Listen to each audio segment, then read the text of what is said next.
4월 20일 오늘 아침 주요 뉴스 전해드립니다.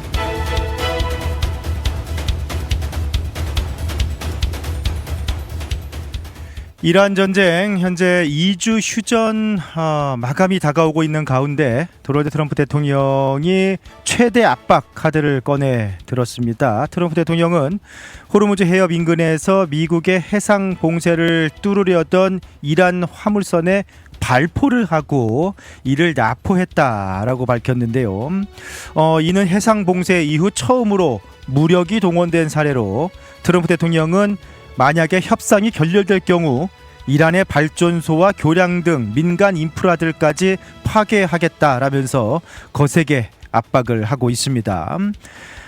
현재 중재국인 파키스탄의 노력으로 이란 대표단이 내일 이슬라마바드에 도착해서 2차 협상에 임한다라는 소식이 들려오고는 있습니다만 양측의 입장차가 워낙에 커서 휴전 연장 여부 또 협상 여부가 이번 주 초 중동 정세의 최대 기로가 될 전망입니다.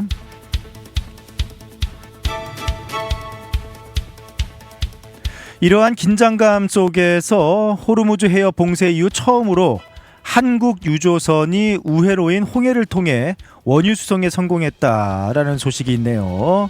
한국 선박 오데사호가 사우디아라비아 얀부항에서 원유를 공급받아 위험 지역을 무사히 통과 중이고 한국 정부는 이를 일회성에 그치지 않고 안정적인 우회로로 활용하기 위해서 추가 소송 계약을 추진하고 있다라고 합니다.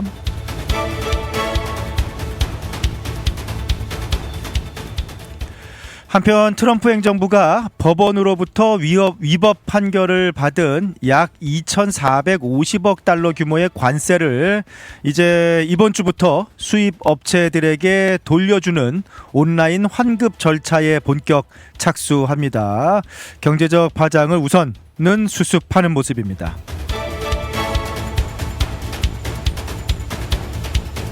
주말 동안에 미국 내에서 여러 총격 사건들이 또다시 발생했습니다. 특히나 루이지애나주 슈리포트에서는 한 30대 남성이 자신의 자녀 7명을 포함해서 총 8명의 어린이들을 살해하고 자신도 경찰과의 추격전 끝에 사망하는 사건이 발생했습니다. 가정 불화에서 비롯된 것으로 보이는 이번 사건에 지역사회는 큰 충격에 빠졌습니다. 같은 날 아이오와 대학교 인근에서도 다툼 끝에 총격 사건이 발생해서 일부 학생을 포함한 3명이 부상을 입는 등 주말 동안 또 미국 내 총기 사고가 잇따랐습니다.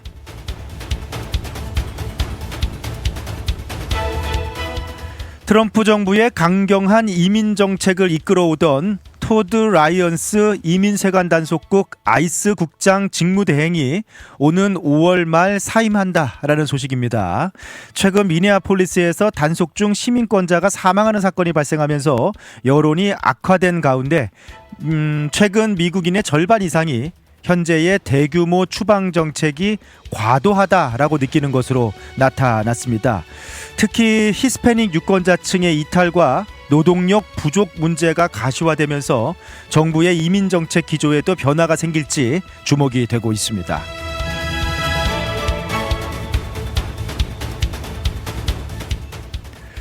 금융권에서는 사상 초유의 수장 공백 위기가 감지되고 있습니다. 제롬 파월 연준 의장의 임기가 5월 15일까지인데요. 지금 다가오고 있는데 후임인 케빈 워시 지명자의 상원 인준이 공화당 내부의 반대로 현재 난항을 겪고 있습니다.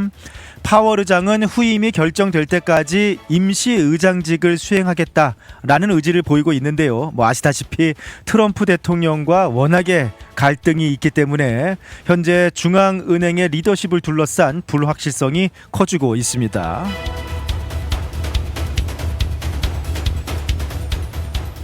텍사스 지역이 자율주행 메카로 뜨겁게 떠오르고 있습니다. 테슬라가 오늘부터 달라스 시내와 휴스턴에서 안전요원이 없는 완전 무인 로보택시 서비스를 시작한다라고 발표했습니다.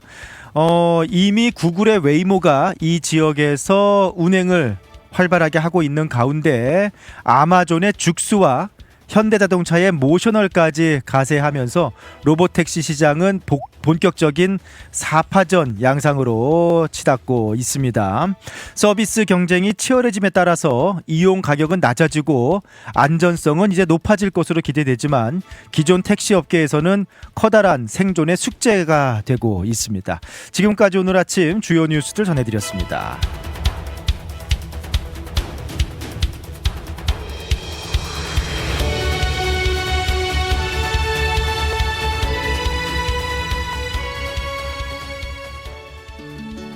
푸른투어와 함께라면 이동이 아닌 경험이 됩니다. 9개의 직영지사 보유, 미국 최대 여행사 푸른투어에서 최저가 항공권 및 투어 맞춤 서비스로 여행의 처음부터 끝까지 완벽하게 책임지겠습니다.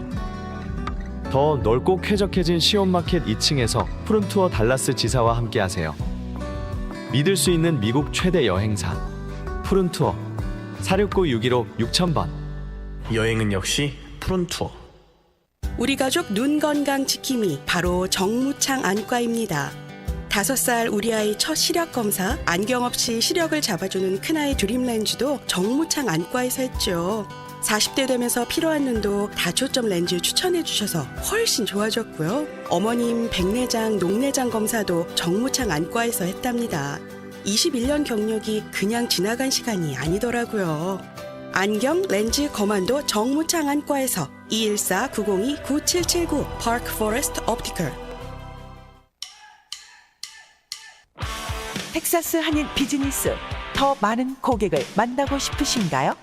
K-미디어가 디지털 마케팅으로 도와드립니다. 구글, 페이스북, 인스타그램 광고부터 웹사이트 제작, 유튜브 광고, 온라인 브랜드 구축까지 비즈니스에 딱 맞게 타겟팅해 고객을 부르는 마케팅 K-미디어. 더 편하게, 더 저렴하게, 더 효과적으로 K-미디어. 효과적인 광고, 합리적인 가격, 비즈니스를 위한 맞춤 전략. 비즈니스 성공 파트너 K-미디어가 함께합니다. 문의는 K-미디어 온라인.com으로. K-미디어와 함께 당신의 비즈니스를 더 크게 성장시키세요.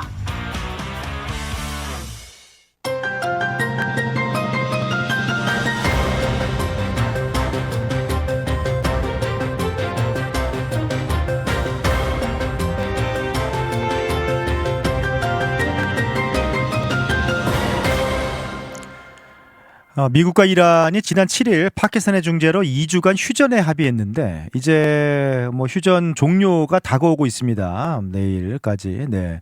하지만 아직까지 1차 협상이 제대로 된 협상이 이루어지지 못한 채 마무리가 되고 2차 협상이 열리지 못하고 있는데 주말 동안에 호르무즈 해협 긴장감이 상당히 높아졌습니다. 처음에는 이제 미국이 역봉쇄를 시작하면서 이란이 고분고분해지는 그런 모습이었습니다. 하지 17일 호르무즈 해협을 전면 개방한다 선언까지 했었고 지난주에 핵물질 미국에 인도하겠다라는 말까지 나오고 그러면서 전쟁이 끝나나 보다라고 했는데 이란이 다시 이렇게 봉쇄를 시작을 했고요. 그리고 어제 트럼프 대통령이 결정적인 강수를 뒀는데 중국에서 출발해서 이란으로 향하던 화물선 한 척을 호르무즈 해협 입구 오만만에서 한 포로 공격해서 납포했다라고 트루 소셜에 올렸습니다. 기관실에 구멍을 냈다라고도 하고 미국이 이번 해상 봉쇄 이후 실제로 군사력, 무력을 사용한 거는 이번이 처음입니다. 경고 방송으로 회항을 시킨 적은 있지만 이번에는 실제로 발포를 했어요. 네.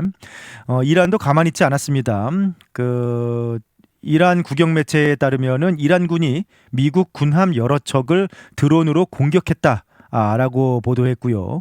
이란군 통합지휘부는 미국이 휴전을 위반하고 해상 해적 행위를 저질렀다. 곧 보복하겠다라고 경고를 했고요.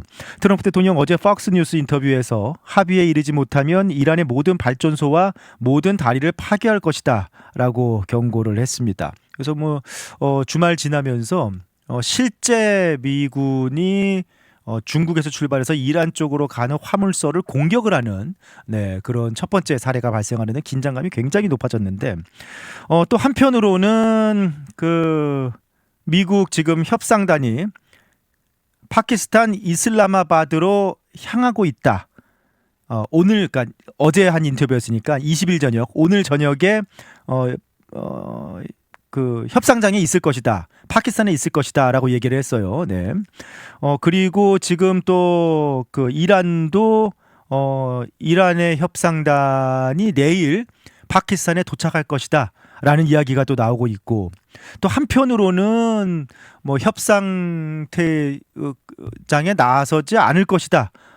회담이 열린다고 하고 한쪽에서는 계획이 없다고도 하고 지금 여러 가지 이야기들이 뭐 나오고 있는 그런 상황입니다. 네.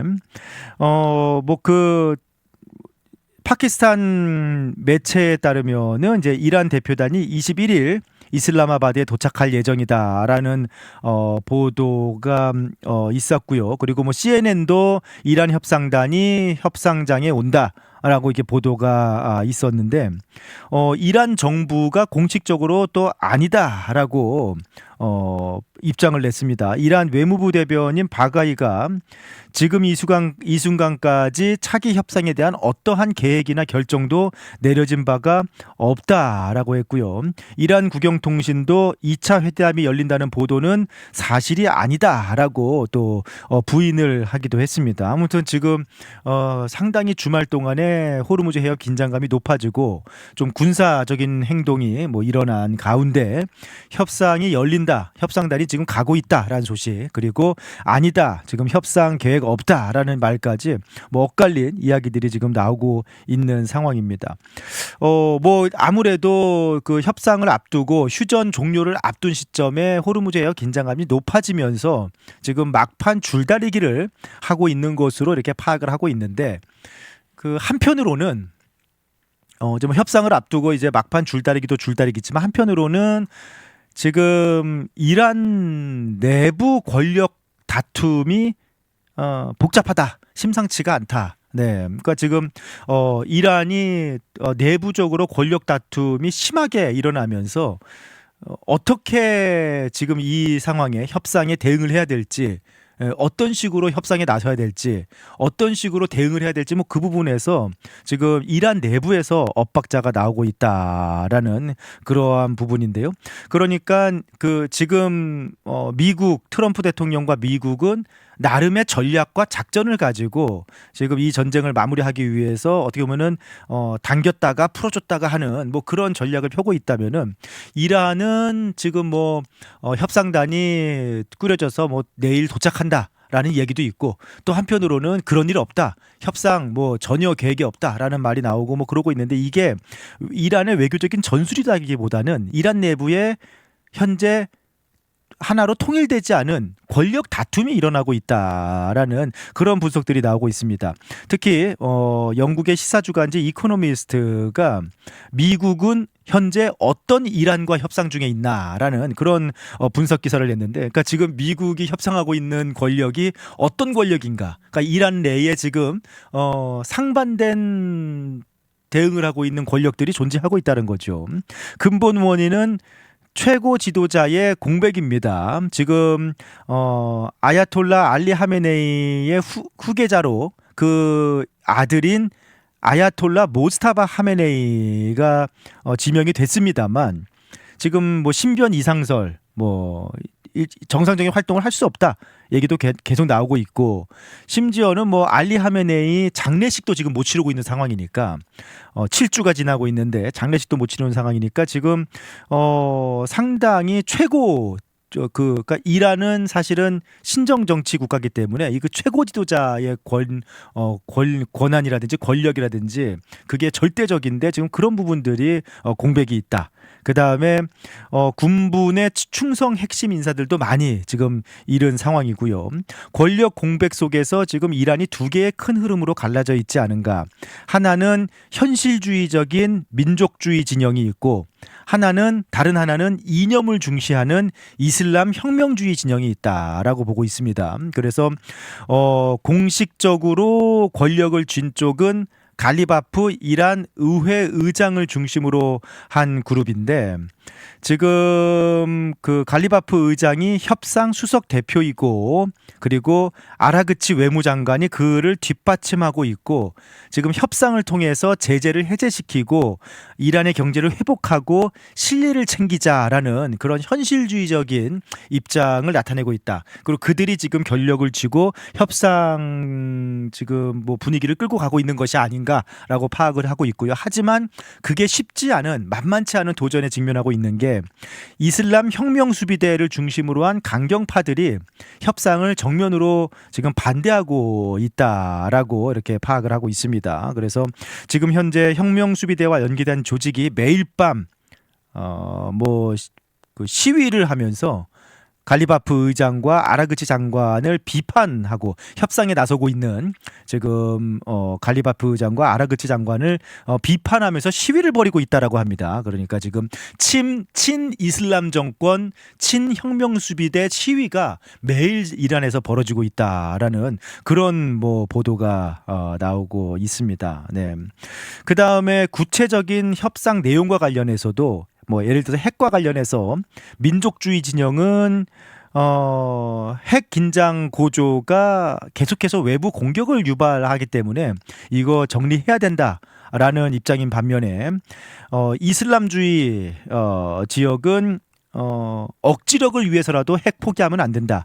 예를 들면 북한의 사례처럼 뭐 이제 그렇게 충돌, 핵물질과 관련해서도 충돌을 하고 있다라고 합니다. 그래서 지금 이란 내부에서 권력을 우선 쥐고 있는 층은 협상에 나서려고 하는 모습이지만 이슬람 혁명 수비대를 중심으로 강경파들, 이슬람 어떻게 보면은 혁명주의자들 같은 경우에는 계속해서 지금의 정부 협상 세력을 비판하면서 강력하게 뭐 반발하고 있는 그런 상황으로 지금 뭐 파악을 하고 있다라는 겁니다. 그래서 이런 부분에서 이란 내부에서 어떤 통일된 그런 목소리가 나오지 않고 있고 그러다 보니까 미국 입장에서는 지금 2차 협상을 하기 위해서 준비하고 있는 과정에서 자꾸 좀 제대로 된 확실한 권력과 협상을 하고 있는 것이 맞는가라는 그런 문제가 발생하고 있다라는 거죠. 그러니까 협상이 설사 뭔가 이제 협상 얘기가 오가고 해서 협상이 다시 열린다고 해도 만약에 뭐 반대파가 또 다시 막 들고 일어나면은 그러니까 이란 내부의 균열이 먼저 해결되지 않으면은 결국에는 어떤 협상을 해도 온전히 그 협상 합의도 이루어지기 어려운 상황이 지금 이란의 상황이 아닌가라는 그런 분석들이 좀 나오고 있는 상황입니다. 아무튼 그렇다 보니까 지금 약간 이란 내부에서 뭐 협상단이 내일 도착을 한다. 아니다. 협상과 관련해서 정해진 것이 없다. 뭐 여러 가지 엇갈린 목소리가 나온 것이 아니냐. 아무튼 휴전이 종료되면은 발전소, 교량 모두 민간 시설들까지 다 파괴하겠다라고 지금 경고를 하고 있는 가운데 또다시 뭐 확전 양상으로 갈 것인지 아니면은 2차 협상이 펼쳐지고 그다음에 휴전이 연기되는 상황으로 갈 것인지 뭐 내일까지 조금 상황이 분명해지지 않을까 싶습니다. 여행의 기분 좋은 출발이자 행복한 마무리가 되었으면 하는 바람. 하늘 위에서도 집처럼 편안하기를 바라는 바람. 바쁜 비즈니스 일정에서도 잠시 휴식이 되었으면 하는 바람. 이 모든 바람을 담아 최고의 서비스를 약속드립니다. 마음까지 케어하는 비행, 대한항공. Korean Air.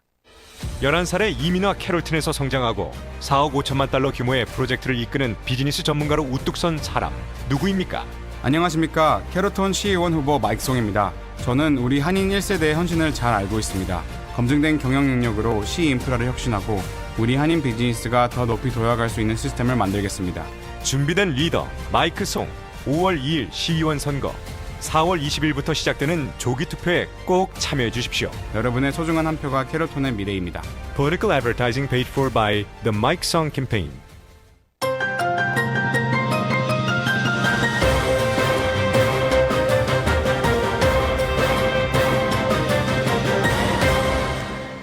방금 마이크송 선거 광고 들으셨는데 오늘부터 조기 투표 시작입니다. 네, 오늘부터 28일까지 조기 투표가 진행이 되고 그다음에 5월 2일이 본 투표죠. 네. 그래서 여러분 그 투표권 있으신 분들 지역 투표 이렇게 참여해 주시고 조기 투표 이 사전 투표 기간에 투표하시는 게 편하죠. 그냥 아무데나 투표소 가서 하시면 되니까. 그리고 특히나 만약에 내가 사는 곳이 캐롤튼이다 하시는 분들, 네, 많이들 좀 그 투표소로 네 기억을 뭐 제가 그 마이크송 후보를 찍으세요 하는 건 아니지만 그래도 캐롤튼 시의원 후보로 또 한인 1.5세가 이게 또 나섰으니까 캐롤튼에 거주하시는 분들은 어쨌든 네, 또 특별히 더 이번 선거에 관심을 가지고 투표소 잠깐 뭐 가까운 곳에 있는 투표소 들르셔서 또 그 캐롤톤에 거주하시면서 투표권이 있는 시민권자 그리고 투표 등록을 하신 분들, 레지스터 하신 분들 또 투표에 꼭 참여해 주시면 좋겠습니다. 지금 이민 기조가 요즘에 조금 흐름이 강력한 단속에서 조금 누그러지는 모습인데 국토안보부가 아이스 국장 직무대행이죠. 네, 직무대행이지만 사실 지난 뭐 작년부터 계속 그 최근 트럼프 2기 행정부 강력한 이민 단속을 오랫동안 이끌어왔던 인물입니다. 네, 토드 라이언스 이민세관 단속국 아이스 국장 직무대행을 5월 말 이제 사직할 예정이다라고 국토안보부가 밝혔습니다. 자, 아무래도 이제 지난 1월 미네아폴리스에서 아이스 단속이 진행되는 중에 미국 시민권자 르네 굿, 알렉스 프레티 두 명의 미국인이 이제 사망하는 사건이 발생을 했는데 이제 그러면서 여론이 상당히 악화됐고 백악관이 정치적인 부담을 느끼기 시작을 했죠. 라이언스 아이스 국장 대행이 청문회에서 그 사건들과 관련해서 사과 요청을 끝내 거부했습니다. 네, 그리고 정당한 일을 했다라고 이렇게 주장을 했어요. 근데 이제 어쨌든 네, 크리스틴 놈 국토안보부 장관이 경질이 됐고 이어서 네, 라이언스 아이스 국장 대행도 이제 사임을 하게 됐는데 이게 이제 어떻게 보면은 이제 뭐 크리스틴 놈 장관 같은 경우에는 약간 이제 뭐 이제 눈밖에 나는 트럼프 대통령 눈밖에 나는 행동들을 한 것도 있기는 합니다만 네. 또 어쨌든 이렇게 뭐 국토안보부 장관 경질이라든지 아이스 국장 대행 사임이라든지 이런 부분들 트럼프 행정 뭐 최근에는 조금 그 대규모 추방 뭐 같은 표현은 좀 자제한다든지 그리고 그 단속 작전도 막 진짜 무슨 군대가 밀고 들어오듯이 미네아폴리스 같은 곳들 그다음에 일부 뭐 시카고, 뉴욕, LA 같은 뭐 그다음에 포틀랜드 뭐 그런 곳들 네. 진짜 뭐 군대가 밀고 들어오시 하는 뭐 그런 단속 작전은 조금 자제하는 모습이죠. 네. 하지만 전체적인 이민 기조가 변화한다기보다는 이제 좀 여론이 워낙에 안 좋으니까 여론 관리용 인적 쇄신에 가까운 뭐 그런 지금 사임이지 않은가라는 생각이 들고 있습니다. 네. 그래서 아무튼 지금 좀 너무나 그동안 좀 강하게 막 좀 반감을 불러일으킬 정도로 여론적으로 네, 그런 이민 단속이 조금은 수록으로 드는 모양새인데 그도 그럴 것이 현재 미국인 절반이 현재의 이민 단속 추방 정책이 너무 공격적이다. 라고 이렇게 대답을 했다라고 해요. 사실 트럼프 2기 행정부 들어와서 많은 정책들이 뭐 수많은 정책들이 추진이 됐지만 그 중에서 그래도 가장 많은 지지를 받았던 정책 중에 하나가 이민 단속이었거든요. 범죄자, 네, 그리고 그 사실은 일찌감치 추방했어야 되는 사람들 다 단속해가지고 체포해서 추방시킨다라는 그런 강력한 이민 단속은 그래도 다른 많은 정책들 중에서 전반적으로 지지를 받는 정책들이었는데 뭐 그동안에 워낙에 좀 이게 사건 사고들이 이어지면서 현재는 미국인 절반 이상이 현재의 추방 정책이 지나치게 공격적이다라고 평가를 하고 있고 그리고 지금 현재의 아이스 활동이 오히려 도시를 더 위험하게 만든다라는 응답도 50%가 넘고 있습니다. 상당히 분위기가 안 좋다. 네. 그리고 또 최근에 눈에 띄는 게 라틴계 유권자들의 67%가 현재 이민 정책에 부정적인 시각을 나타냈고요. 66%는 경제 정책에도 부정적인 그런 답변을 했다. 그러니까 라틴계 유권자들의 트럼프 정부에 대한 지지가 급격하게 떨어지고 있다라는 부분이 지금 좀 어떤 이게 트럼프 행정부가 좀 약간 이민 정책과 관련해서 조금 톤다운 시키는 그런 원인이 되고 있지 않은가. 참 재밌는 흥미로운 게 뭐냐면은요. 이번에 트럼프 대통령이 당선될 때 라틴계 유권자의 46%의 지지를 받았습니다. 그러니까 좀 이게 약간 흥미롭죠. 네. 뭐 그래서 트럼프를 지지하는 마가층, 보수층들이 결집해서 트럼프 대통령을 지지한 것도 있지만 압도적으로 승리할 수 있었던 배경에는 46%의 라틴계가 트럼프 대통령을 찍었어요. 근데 사실은 우리가 일반적으로 이해할 때 라틴계, 히스패닉, 라틴계는 민주당 지지를 한다라고 보통 이해하잖아요. 근데 전혀 그렇지 않았습니다. 46%의 라틴계가 트럼프 대통령을 뽑은 거예요. 이제 그게 압도적인 승리를 이끌었던 배경이었거든요. 특히나 라틴계 남성들 같은 경우에는 진짜 뭐 완전히 트럼프 뭐 팬이 될 정도로 뭐 그런 분위기였습니다. 뭐 여러 가지 그런 일이 일어난 배경, 쿠바, 베네수엘라, 뭐 니카라과 같은 그런 사회주의 정권을 피해서 온 라틴계들은 전통적으로 좀 공화당색이 강합니다. 아무래도 사회주의, 공산주의를 피해서 미국으로 왔기 때문에 공화당세가 강한 것도 있고, 그리고 라틴계라고 했을 때 영어를 잘 못하는 1세대를 얘기하는 게 아니에요. 사실은 굉장히 미국화가 된 2세, 3세, 4세를 얘기하는 경우도 많이 있습니다. 그러니까 라틴계도 2세, 3세 라틴계는 이민 문제보다 경제, 치안, 교육 뭐 그런 부분을 더 중시 여기기 때문에 그냥 그런 거에 따라서 트럼프 대통령이 경제가 옳다라고 생각하고 뽑은 경향도 있고, 그 다음에 또 라틴계 상당수가 카톨릭입니다.